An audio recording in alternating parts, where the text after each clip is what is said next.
L'îlomètre, comme beaucoup d'îlots, bouge naturellement. Sur un côté, il a perdu par exemple 30 mètres, où la végétation commence à tomber dans l'eau, c'est-à-dire vraiment la forêt sèche finit dans la mer. Alors que sur l'autre côté, l'îlot progresse un tout petit peu, mais sur ces zones-là, il y a beaucoup de fréquentation et la forêt ne reprend pas. Donc on se retrouve à perdre en fait la forêt de l'îlomètre petit à petit.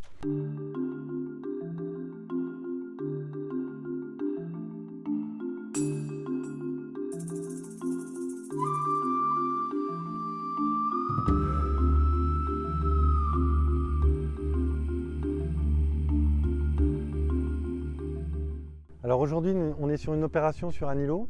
Donc l'îlomètre et comme tous les îlots du lagon et le littoral, il y a pas mal de menaces sur la faune et la flore, toute la végétation, il y a beaucoup de fréquentation. Il y a aussi l'érosion marine qui gratte et qui progresse. Et donc soumis à ces pressions, il faut essayer de trouver des solutions pour réinstaller la forêt.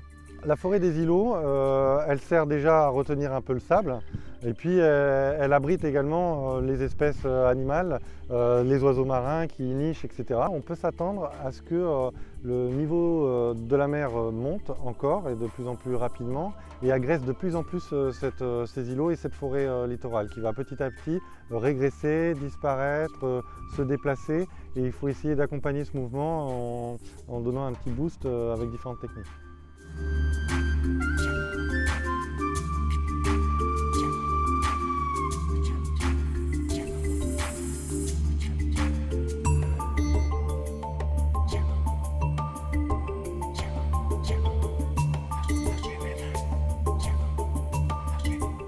Aujourd'hui, on est sur l'îlot pour faire des expériences déjà de restauration écologique avec différentes espèces bien adaptées à l'îlot dont on va prélever les graines et certaines qu'on va ressemer tout de suite ou certaines qu'on a déjà collectées dans le passé et qu'on va mettre les bombes de graines en place et d'autres fois on va faire des bouturages, etc.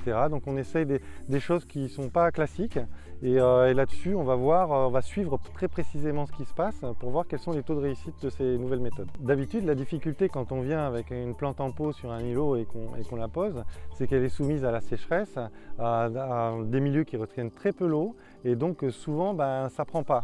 Il y a beaucoup de pertes et donc c'est là où se pose l'intérêt de ces techniques alternatives. On va peut-être avoir des succès et se dire cette espèce-là ça marche très bien, cette nouvelle méthode et que du coup on pourra facilement la reproduire à d'autres endroits, d'autres îlots, des zones où les plages disparaissent, etc. pour reconstituer cette forêt littorale.